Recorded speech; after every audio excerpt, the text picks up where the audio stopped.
Good morning साथियों। बात उस समय की है जब सचिन तेंदुलकर ने अपनी क्रिकेट की करियर स्टार्ट करी थी 1988। पहले 2 मैच वनडे इंटरनेशनल 0-0 और पहले 6 first 6 years means from 1988 to 1994 no century at all. और उसके बाद की जो दुनिया है 2012 में जब सचिन तेंदुलकर रिटायर्ड हुआ तब हमें मालूम है कि वर्ल्ड के highest century, highest run scorer, मतलब जो भी बैटिंग के रिकॉर्ड है सब सचिन तेंदुलकर के नाम पर है। तो क्या रीज़न है, क्या रीज़न है और ये आज के टॉपिक से कैसे रिलेट हुआ है? तो रीज़न एक ही है, वो है नेवर गिव अप। टॉपिक आज का ये है कि नियरली सभी बड़ी कॉम्पिटिटिव एग्जाम हो चुकी है। जेई भी सेकंड अटेम्प्ट हो चुका है, बिटसैट हो चुका है और नीट हो चुका है, काफ़ी बड़े बड़े एग्ज़ाम हो चुकी है। जेई एडवांस पेंडिंग है, ठीक है। कुछ रूमर्स चल रहे हैं कि थर्ड अटेम्प्ट जेई का रहेगा, वो नहीं भी रहे भी कोई फ़र्क नहीं पड़ता, बहुत ज़्यादा इसमें चेंजेस सब आने वाले नहीं है बच्चों के स्कोर में। तो अब टाइम है थोड़ा सा शांति से बैठने का, सोचने का, समझने का और उसके ऊपर अमल करने का। तो सबसे पहले जब हम बैठते हैं, सोचते हैं, तो क्या करते हैं? सबसे पहले हमें पॉइंट आउट करना है कि हमारे से गलतियां कहाँ हुई है। हम यही नहीं करते। सचिन तेंदुलकर जब 0 पे आउट हुआ तब वो अपने ड्रेसिंग रूम में जाकर कोई आराम से बैठ गया और ये कर लिया वो किया नहीं। उसने क्या किया मालूम है? उसने देखा कि ये जो बॉल पर मैं आउट हुआ हूँ, ये बॉल को मैं अब 100 नए तरीके से फेस कैसे करूँ, ताकि अगली बार अगर ये बॉलर ने बॉल डाली तो मैं उसे बोल्ड आउट नहीं हूँ, मैं उस पर बोल्ड आउट नहीं हूँ। ये उसकी प्रोसेस थी, ठीक है। कोरिलेट करने की कोशिश करते हैं। इंटीग्रेशन चैप्टर मुझे अच्छे से नहीं आता, उसमें काफ़ी फॉर्मूलेज है, 60-70 फार्मूले हैं। पहले ट्रिग्नोमेट्री में इतने सारे फार्मूले हैं, फिर इंटीग्रेशन के फार्मूले। लेकिन जेई पॉइंट ऑफ व्यू काफ़ी इम्पोर्टेंट टॉपिक है इंटीग्रेशन। तो उसकी प्रिपरेशन मैंने कैसे करनी चाहिए, ठीक है। यह हम बस इंटीग्रेशन का टॉपिक चालू कर दिया और रीड आउट कर लिया, एक्सेट्रा एक्सेट्रा नहीं होता। तो इसको बोलते हैं, ये सबसे इम्पोर्टेंट पार्ट है। हम क्या करते हैं, जैसे कि कल से पढ़ाई चालू करनी है तो बस कल से दिन काउंट करते हैं। नहीं, मैं इसके पहले कई बार एग्जाम्पल दे चुका हूँ। वो चाइना बाम्बू का, वो 4 साल लेता है जमीन से बाहर निकलने को, जमीन से बाहर निकलने को 4 साल लेता है। जब हम जमीन में उसको बोते हैं या फिर सपोज क्रॉप कल्टीवेट करते हैं, तब से लेकर जब वो 4 साल हो जाता है तब तक वो छोटा सा ही रहता है। लेकिन नेक्स्ट 6 मंथ में वो 20 फुट 40 फुट ऊंचा हो जाता है। मतलब उसने वो 4 साल में अपने आप को बनाया, ठीक है। हम आज क्या कर रहे हैं, हम चाहते हैं कि इंस्टेंट रिजल्ट मिले, इंस्टेंट रिजल्ट मिले। चलो इंस्टेंट रिजल्ट मिल भी जाए, लेकिन आपकी तैयारी क्या थी उस इंस्टेंट रिजल्ट के लिए? नहीं, ये आपको ही नहीं मालूम कि आपकी तैयारी बिल्कुल नहीं थी। उस एग्ज़ाम के लिए कैसी प्रिपरेशन करनी चाहिए, क्या कमिटमेंट लगता है, क्या डेडिकेशन लगता है, और मैं सबसे ज़्यादा इम्पोर्टेंस दूंगा क्या सेक्रीफाइस लगता है। हम सेक्रीफाइस करना नहीं चाहते, हम हमारे डेली रूटीन को ही वर्कआउट करना चाहते हैं और उसी में चाहते हैं कि हमारा जेई क्रैक हो जाए या कोई दूसरी एग्ज़ाम क्रैक हो जाए। ऐसा नहीं होता है। देखो, ये छोटी मोटी एग्ज़ाम नहीं है। भले ही आजकल पेपर का लेवल काफ़ी इजी हो गया है, बट कंपटीशन तो है ही। तो अगर हमें उस पर्टिकुलर लेवल पर जाना है, अगर हमारा टारगेट IITs है, तो क्वाइट ऑब्वियस है you have to feel like an IITian from day one. So just think about the routine they have to follow. Earlier, get up in the morning, and then after that doing all this stuff, and then start working. तो जब हम उस तरह से behave करेंगे, and that should be the restless approach. Why restless approach? Because कभी हमने थोड़ा सा, जैसे क्रिकेट के लैंग्वेज में जब मैंने पहले भी एग्जांपल दिया था कि 200 रन जिस दिन सचिन ने मार दिए तो अगले दिन ड्रेसिंग रूम में जाके मतलब बहुत डिनर शिनर पार्टी वार्टी कर लिया होगा, ऐसा वैसा नहीं है। या फिर अगले दिन इंस्टाग्राम फेसबुक लेकर नहीं बैठा हो कि लोग कितना उसका अप्रिशिएट कर रहे हैं etcetera etcetera. The next day, the very next day, he made the first double century of the cricketing world, one day cricket, in 2010, and that was against South Africa in South Africa. So the next day it has been observed that he was doing net practice at 4:30 AM. अगर उसकी जगह हम रहते, मैं सचिन का ही example वो विनोद कांबले लेकर दे चुका हूँ पहले कई बार. सचिन का ये क्लोज फ्रेंड था, वो वाइप आउट हो गया विनोद कांबले यही सब चक्करों में, लेकिन सचिन टिका रहा. डिफरेंस समझो, डिफरेंस. लता मंगेशकर क्यों है? क्योंकि वो अपनी रियाज कभी छोड़ती नहीं है. उसने इतनी उम्र के बाद भी अपनी जो रियाज थी वो नहीं छोड़ी, करते रही. ठीक है, उसे एग्जाम्पल को कोरिलेट करना, मैं हमेशा एग्जाम्पल ऐसे देता हूँ कि जो बच्चे कोरिलेट कर सके. उसे फिल्म फेयर अवार्ड मिला, लता मंगेशकर जी को नेशनल अवार्ड मिला, ये सब मिला. हमें थर्मोडायनामिक्स चैप्टर में बहुत अच्छे मार्क मिले, हमें मैग्नेटिक इंडक्शन चैप्टर में बहुत अच्छे मार्क मिले, हमें रिप्रोडक्शन चैप्टर में बहुत अच्छे मार्क मिले, केमिकल बॉन्डिंग में बहुत अच्छे मार्क मिले. हम रुक गए. वाव, टीचर ने थोड़ा सा हमारा स्तुति कर लिया, टीचर ने थोड़ा सा हमें अप्रिशिएट कर दिया, हम रुक गए. मुझे आज भी याद है कि after the retirement of Sachin Tendulkar, when he was giving the final interview, and at that time his coach Ramakant Achrekar was there in the stand. So he was saying, Sachin has told in the I think Ravi Shastri was taking his interview.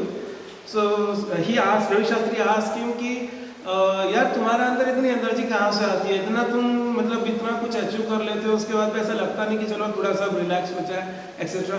नहीं. तो सचिन तेंदुलकर ने क्या जवाब दिया?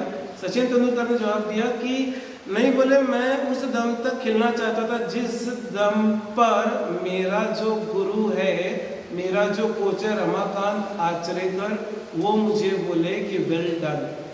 और रमाकांत आचरेकर ने सचिन के last match जो कि मुंबई के स्टेडियम में हुआ था, उसके बाद जिस मैच में वो रिटायर्ड होने वाला था, उस समय वेल डन.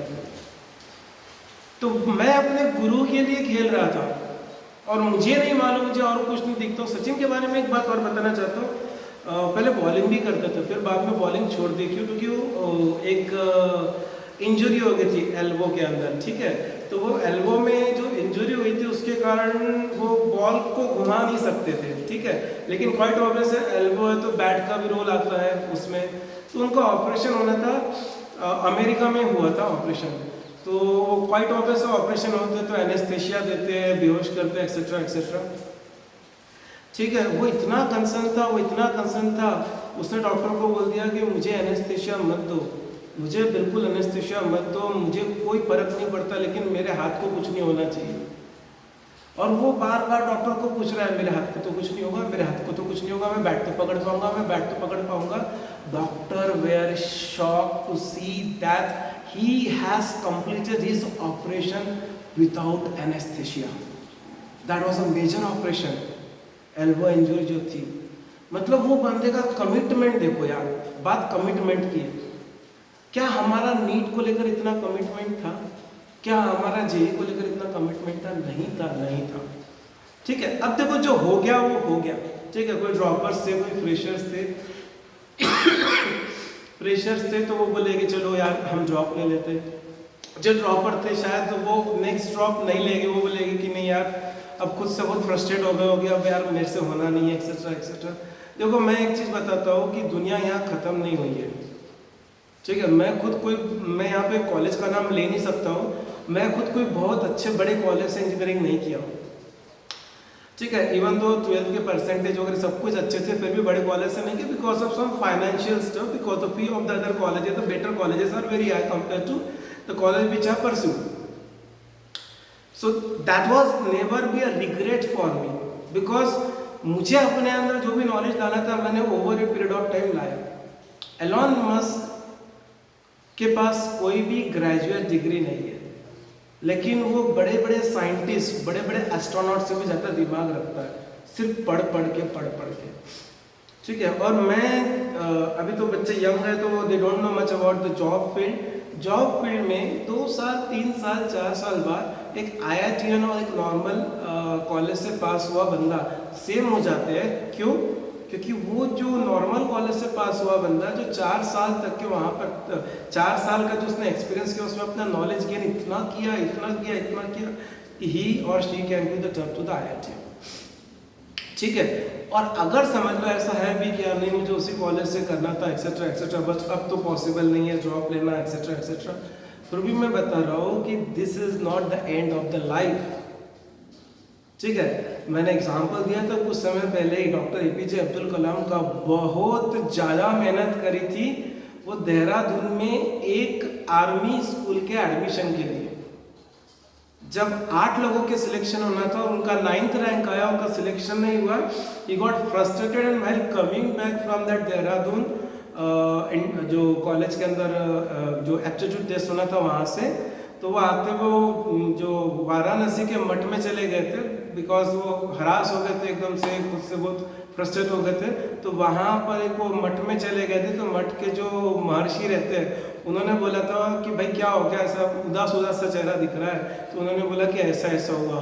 तो मठ के महर्षि ने बोला कि हो सकता है बोले कि तेरी ज़िंदगी में कुछ और लिखा होगा। और फिर डॉक्टर APJ अब्दुल कलाम शायद वो आर्मी की कॉलेज में जाते थे की जगह वो पायलट बने। फिर क्या बने और क्या नहीं बने ये दुनिया को मालूम है।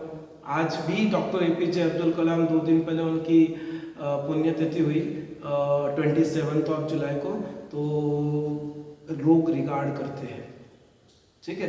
तो देखो ये पास्ट क्या है भूल जाओ, लेकिन एटलीस्ट एक चीज याद रखो, हमने जो भी गलतियां करी ना वो गलतियां मत भूलो यार। हर एक इंसान से गलती होती है, मुझसे हुई है, आपसे हुई है, हर एक से हुई है। गलती हुई है करके ही कहीं ना कहीं हम यहाँ पर फेल हुए हैं। अच्छा, फेल FAIL, तो फेल मतलब दुनिया भर का फ्रस्ट्रेशन क्यों? वो क्या बोलेगा, मेरा फ्रेंड क्या बोलेगा, मेरी मामा क्या बोलेगी, मेरे मासी का लड़का क्या बोलेगा, मेरा कजिन क्या बोलेगा, मेरी मम्मी क्या बोलेगी, मेरे पापा क्या बोलेंगे, मेरे मम्मी पापा को जो समाज में स्टेटस दिखाना था वो क्या बोलेगा। अरे भाई ये दुनिया नहीं है। अगर यही दुनिया रहती थी तो मुझे बताओ, वॉरेन बफे का नाम किसी ने सुना होगा? Once upon a time world का रिचेस्ट पर्सन था, अभी भी टॉप 10 में आते हैं वॉरेन बफे। ठीक है। इतना पैसा है जिसकी हद नहीं। लेकिन जब से उन्होंने अपना करियर चालू किया 3 रूम के घर में ही रहते हैं। चाहे तो आधा शहर पूरा शहर खरीद सकते हैं अमेरिका का, लेकिन 3 रूम के घर में ही रहते हैं। ये सब दिखावा है। रतन जी टाटा, ठीक है, कितना हम्बल, कितना ग्रेटिट्यूड वो बंदे को। अरे वो टाटा ट्रस्ट में है, उनकी 80+ कंपनियां, नहीं तो वो वर्ल्ड के रिचेस्ट पर्सन होते थे। ट्रस्ट का पार्ट है वो इसलिए। ठीक है। लेकिन वो बंदे के अंदर ग्रेटिट्यूड देखो, वो बंदे के अंदर अदब देखो। तो ये जो चीज़ें हैं ना, इस चीज़ को समझो, ये बहुत इम्पोर्टेंट है। हम लोग क्या करते हैं बहुत जल्दी, इसका उसका उसने ये बोला, उसने ये, अरे हमको दुनिया से क्या करना है। ठीक है। आज हम अच्छा भी कर लेते थे ना तो उनको कोई ना कोई पॉइंट मिलता था एक्सक्यूज देने को, यार इसका अच्छा इसलिए हुआ क्योंकि इस बार का पेपर बहुत ईजी आया। समझो बात को। ये दुनिया का दस्तूर है। वो खुद के दुख से ज्यादा दुखी नहीं होते, वो दूसरों के सुख से ज्यादा दुखी होते हैं। तो हम क्यों देखते हैं कि वो ऐसा बोलेगा वैसा बोलेगा? कोई जरूरत नहीं है। आज हम में सेटिस्फाइड है कि वो जरूरी है। तो FAIL फेल के बारे में था, first attempt in FAIL learning, first attempt in learning. आपके लर्निंग का ये पहला अटेम्प्ट था FAIL। अब आगे जो रहेगा वो, अब आप मैच्योर हो रहे हो और एक समय आएगा कि आप डन हो जाओगे। UPSC के एग्जाम जो बच्चे देते हैं, IAS के लिए प्रिपरेशन जो करते हैं, वो 3-3, 4-4, 5-5, 6-6 बार अटेम्प्ट देते रहते। ठीक है। एक स्टेज आता है, वहाँ जाकर फिर उनको एक अचीवमेंट मिलता है। दर्जनों एग्जाम्पल है। अच्छा, उनको 5वीं बार 6वीं बार क्यों मिलता है जो भी अचीवमेंट मिलता है वो? क्योंकि जब पहली बार उन्होंने दिया और फेल हुए ना, तो उन्होंने पूरा सॉर्ट आउट किया मेरी गलती क्या क्या थी। 50 गलतियां करी होगी, 15 कम हुई, 35 पेंडिंग थी। दूसरे बार में और 15 कम हुई, कम हुई, कम हुई, कम हुई। हम हमारी गलतियां नहीं सुधारना चाहते। और देखो मैं इस पार्ट पे, देखो दुनिया भर की बातें हैं, दुनिया में मोटिवेशन, एटीट्यूड अच्छा चाहिए, ये चाहिए, वो चाहिए, वो चाहिए, लेकिन एक बात सही है, चाहे वो चोर इंसान ही क्यों ना हो, चाहे वो बहुत अच्छा स्कॉलर स्टूडेंट ही क्यों ना हो, ठीक है, सबसे इंपॉर्टेंट चीज है कि खुद से ऑनेस्ट होना। अगर आप आपसे ऑनेस्ट है ना, तो आपको आगे बढ़ने से कोई नहीं रोक सकता। आपको आपसे ऑनेस्ट होना होगा, ठीक है, मतलब आपको आपके गोल के लिए सतत प्रयत्न करते रहना पड़ेगा। अभी देखो पिछले 3-4 दिन से मैं वायरल फीवर चल रहा था और डॉक्टर ने कंप्लीट रेस्ट बोला था, लेकिन मैंने अपने आप को रोका नहीं। डॉक्टर ने बोल दिया कंप्लीट रेस्ट, डॉक्टर ने अपनी ड्यूटी पूरी कर दी, ठीक है, लेकिन मैंने करीब 45 to 50 बुक्स चेक करी और on an average each book I took around 1 hour, ठीक है। So it's like in 3 days 45 to 50, so 1 hour each book, so 50 book, say 48 hours, that means 2 days. So out of 3 days, 2 days I just check the book. I have a strong excuse, but no. हमको ही challenge करना है, हमको ही challenge करना है। Even वो JEE advance के बच्चे हैं, उनसे फॉलो कंटिन्यूस चल रहा है, भाई मैं क्लास नहीं ले पाऊंगा बिकॉज वायरल फीवर है, ज़्यादा बोलना नहीं हो पाएगा, लेकिन तुम्हारा फॉलो वो भी कंटिन्यू चले जा रहा है। तो देखो हमने अगर अपने आप को रोक दिया, वो कहते हैं, मैंने कहीं तो भी कुछ दिन पहले ही पढ़ा था कि ऑब्स्टेकल्स को ऑब्स्टेकल हम बनाते हैं, उसको अपॉर्चुनिटी हम बना सकते हैं। दोनों ओ से चालू होते हैं, ऑब्स्टेकल एंड अपॉर्चुनिटी। तो वो ओ कैपिटल में था, अच्छा मुझे कोट लगा वो, ठीक है। तो ऑब्स्टेकल को अपॉर्चुनिटी बनाना है। मुझे 3 दिन का रेस्ट बोला था डॉक्टर ने, कम से कम वायरल फीवर में 3 दिन का रहता है, ठीक है। मैंने वो ऑब्स्टेकल था मेरे लिए 3 दिन, क्या करेंगे, आदत नहीं है खाली बैठने की, मोबाइल चलाने की तो बिल्कुल आदत नहीं है, ठीक है। तो मैंने क्या किया, उसको अपॉर्चुनिटी बनाई। चलो यार उस बहाने टाइम तो मिला बुक चेक करने का, पेपर बना लिए धड़ धड़ बच्चों के टेस्ट पेपर जो लेना रहते हैं, वो 5-6 पेपर बना लिए। तो देखो ये आपके ऊपर डिपेंड है कि आप क्या करना चाहते हो। तो अभी जो पास्ट हुआ नीट का स्कोर या फिर जेई का स्कोर, अब भूल जाओ, कोई भी कॉलेज में एडमिशन ले लो एडमिशन, ठीक है, अच्छी कॉलेज में मिलेगा और वहां से चालू करो एक नई जर्नी। फ्लैशबैक में जाना नहीं है, बट यस फ्लैशबैक की मेमोरी कैरी करना है, ठीक है। और ये स्टेपिंग स्टोन है यार, स्टेपिंग स्टोन है। मैं वो किसी ने कहा था ना सही में कि कोई आपके ऊपर पत्थर फेंकता है तो आप उस पत्थर को उठा लो और उसको माइलस्टोन बनाओ। तो ये एक आपके लिए माइलस्टोन हो कि मेरी गलती हुई थी, तो उसके कारण मुझे आज मे भी IIT पवे मिल सकता था की जगह ABCD मिला, लेकिन मैंने उस गलती को, उस फेंके हुए पत्थर को उठाया, उसको पॉलिश किया, उसको स्टेपिंग स्टोन बनाया, उसको माइलस्टोन बनाया कि ये देख, मेरे डेस्क पर रखा, मैंने टेबल पर रखा कि ये हमेशा याद रखेगा, देख मैंने गलती करी थी, ये गलती मैं रिपीट नहीं करूँगा। और आगे आज से 3 साल 4 साल 5 साल 6 साल बाद जब देखोगे तो वो सब गलतियाँ सुधर जाएगी, तो समझ में आएगा हाँ वो गलती जरूरी थी। अगर वो गलती नहीं करता और शायद तुक्के से IIT पवई हो भी जाता, एम्स दिल्ली हो भी जाता, तो वहाँ भी 4 साल 4.5 साल बर्बादी करता, क्योंकि मेरे अंदर इतने दुर्गुण थे जिसकी हद नहीं। तो कम से कम आज यहाँ रुककर मुझे वो दुर्गुण निकालने का तो मौका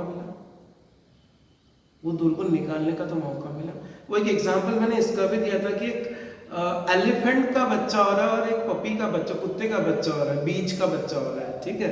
तो बीच का तो ऐसा है कि 6-8 बच्चे वो हर 2-3 महीने में देते रहेगी, ठीक है। और वो हथिनी जो है एलिफेंट, फीमेल एलिफेंट, उसको लगता है लंबा पीरियड, 2-3 साल बाद बच्चा होता है, ठीक है। तो जब वो हत्ती का बच्चा नीचे गिरता है तो एक अलग मजा रहता है। और पपी तो पपी कितने दुनिया में पड़े हैं इधर से उधर कुत्ते के बच्चे। यार ऐसा माइलस्टोन बनो, 2 साल लग गया, 3 साल लग गया, मत देखो आजू बाजू में क्या हो रहा है। मैं अपना एग्जांपल देता हूँ कि बिल्कुल मुझे ऐसा लग गया था कि मैं कुछ नहीं कर पाऊंगा, खास करके इंजीनियरिंग के बाद जब मैं CFA करने गया तो CFA is totally finance background and I don't know काला अक्षर भैंस बराबर था अकाउंट का। जनरल एंट्रीज का जो कॉमर्स के बच्चे उनको मालूम होगा जनरल एंट्रीज वगैरह क्या होती है, डेबिट क्रेडिट क्या होता है। हद इस बात की थी कि वो डेबिट और क्रेडिट अगर जैसे जनरल एंट्रीज में कैसा है कि एक एंट्री उसको कॉन्ट्रा एंट्री लिखा जाता है, डेबिट लिखा जाता है, कॉन्ट्रा क्रेडिट लिखा जाता है। मैं पहले पूरे डेबिट लिख लेता था फिर पूरे क्रेडिट लिखता था, मतलब ये परिस्थिति थी। ठीक है, लेकिन खुद पे काम किया, खुद पे काम किया। दिमाग में एक ही चीज थी, उसको बोलते मैं मुझे अभी भी याद है, स्लीपलेस नाइट निकाली। वो बोलते हैं ना कि बिल्कुल वो burning lamp and all that stuff जो बोलते हैं, पूरी रात रात जग के अकाउंट्स अकाउंट्स अकाउंट्स अकाउंट्स। कभी भी अपने आप को किसी से कम नहीं समझना, नेवर एवर। हम खुद को जब किसी से कम समझते हैं ना तो हम एक्चुअली अपने आप को डी वैल्यू करते हैं। खुद को कभी डी वैल्यू नहीं करना, ये बात ध्यान में रखो। ये दुनिया का सबसे बड़ा क्राइम है, खुद को डी वैल्यू करना। अरे भाई, जंगल का राजा शेर है, लेकिन क्या शेर पेड़ पर चढ़ सकता है बंदर के जैसा? नहीं। शेर कुछ रीजन के कारण जंगल का राजा है, लेकिन इसका मतलब ये नहीं है कि शेर को सब चीज आती है। आया समझ में? मैं यही कहूँगा कि जो गलतियां हुई सॉर्ट आउट करो, और आगे आने वाले समय में जिंदगी भरी पड़ी है यार, भरी पड़ी है। मैं खुद अपने हाथों से इतने IITians ग्रेजुएट हो चुके हैं, ठीक है। मेरा खुद का कॉलेज का ग्रेजुएशन एक मीडियोकोर कॉलेज का है, तो क्या मैं नहीं कर पाया IITians को? जो मुझे पहचानते हैं क्या उनको मेरे नॉलेज पे शक है? नहीं होगा, नहीं होगा। क्यों? क्योंकि मैंने खुद के ऊपर सतत प्रयत्न कर दिया। मैं ऐसे कॉलेज से पास आउट हूँ जहाँ पर कभी इंग्लिश बोली नहीं गई इंजीनियरिंग के समय। तो क्या मुझे इंग्लिश नहीं आती? क्या मैंने इंग्लिश के लिए स्पीकिंग क्लासेस वगैरह लगाई? नेवर। खुद पे काम किया। I can speak English 3 hours, 4 hours fluently without any hesitation in front of thousands of audience, which was never be the culture during my college days. So यार, अपना कॉन्फिडेंस कभी loose मत करना, कभी लूज मत करना, ये बात ध्यान में रखना। और देखो, छोटे से ही बड़ा होता है, हमको प्रयत्न करना पड़ेगा, ठीक है। इंडिया की बात करते हैं, कहीं स्टैंड नहीं करता था। एक बंदा आया 2014 में, पूरा इंडिया को पलट के रख दिया। आज वर्ल्ड के मैप पर ऐसा कोई ग्रुप नहीं है जो इंडिया को अपने साथ ज्वाइन करना चाहता है। अपनी वैल्यू बढ़ाओ। हम लोग क्या करते हैं, अपने आप को दूसरे से कंपेयर करना चालू कर देते हैं, और उस चक्कर में खुद को और नीचे कर देते हैं। क्यों? अपनी वैल्यू बढ़ाओ। नरेंद्र मोदी ने देश की वैल्यू बढ़ाई। बड़े बड़े America, Germany, Japan, China, Russia India से पूछ रहा है। अभी एक 2 दिन पहले, 3 दिन पहले एक रिपोर्ट आई है, वो बोलते हैं कि दुनिया में रिसेशन का खतरा है, लेकिन इंडिया में रिसेशन होने के चांसेस 0% है। क्योंकि अभी माहौल सब जगह खराब है। एक तो पैंडेमिक के कारण, फिर वो वार चल रही है, और बाकी भी माहौल पूरे अक्रॉस द ग्लोब थोड़े से खराब ही है। फिर भी इंडिया सस्टेन कर रहा है।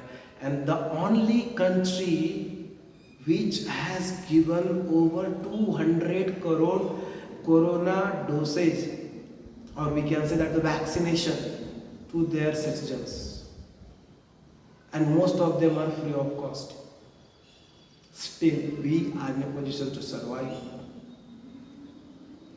तो यार, उस बंदे को सलाम जिसने ये सब करके दिखाया। तो ये कोई ऐसा नहीं है, मैंने आई थिंक पीछे भी कोई वीडियो में बताया था कि जियो कंपनी स्टार्ट करने के पहले मुकेश अंबानी ने 10 साल तक के मेहनत करी है। वो समुद्र के अंदर ऑप्टिकल फाइबर बनाए हैं। ऐसी 4G थोड़ी हो गया यार, कितनी मेहनत करी, कितना इंफ्रास्ट्रक्चर खड़ा किया, ठीक है। और देखो ये जो मोबाइल इंडस्ट्री है ना, ये मोबाइल इंडस्ट्री बड़ी खतरनाक होती है, बहुत रेगुलेशंस रहते हैं, ये लाइसेंस चाहिए, वो लाइसेंस चाहिए, ऐसा चाहिए, वैसा चाहिए। और जब जियो मार्केट में आया तो एस्टेब्लिश प्लेयर जो थे एयरटेल, वोडाफोन, तहस नहस कर दिया जियो ने। और उस व्यक्ति ने जब 10 साल पैसा लगाया जियो में, एक नया पैसा रिटर्न में नहीं मिला। नहीं तो हम चाहते हैं कि हमने भाई पैसा लगाया तो हमारे बिजनेस से हमको फायदा पहले दिन से ही होना चाहिए। 10 साल तक के पैसा नहीं मिला, अब आज छापे जा रहा है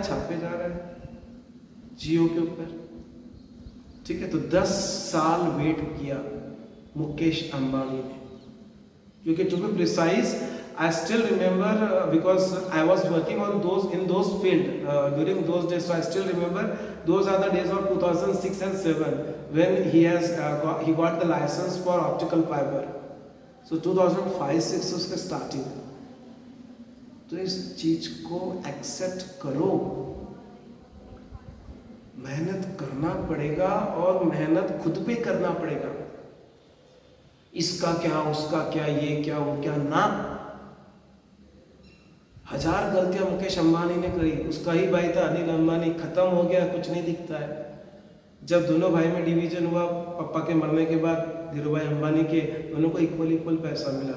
अनिल अंबानी का पूरा पैसा खत्म, बर्बाद। मुकेश अंबानी एशिया के रिचेस्ट पर्सन में, वर्ल्ड के रिचेस्ट पर्सन में ये चीज़। इसलिए मैं बोल रहा हूँ कि प्लीज़ प्लीज़ प्लीज़ अपने ऊपर मेहनत करो। धन्यवाद। मैं यही चाहूँगा कि आज तक के जो हुआ उसको सब भूल जाओ, आगे की हम बात करेंगे। Thank you very much.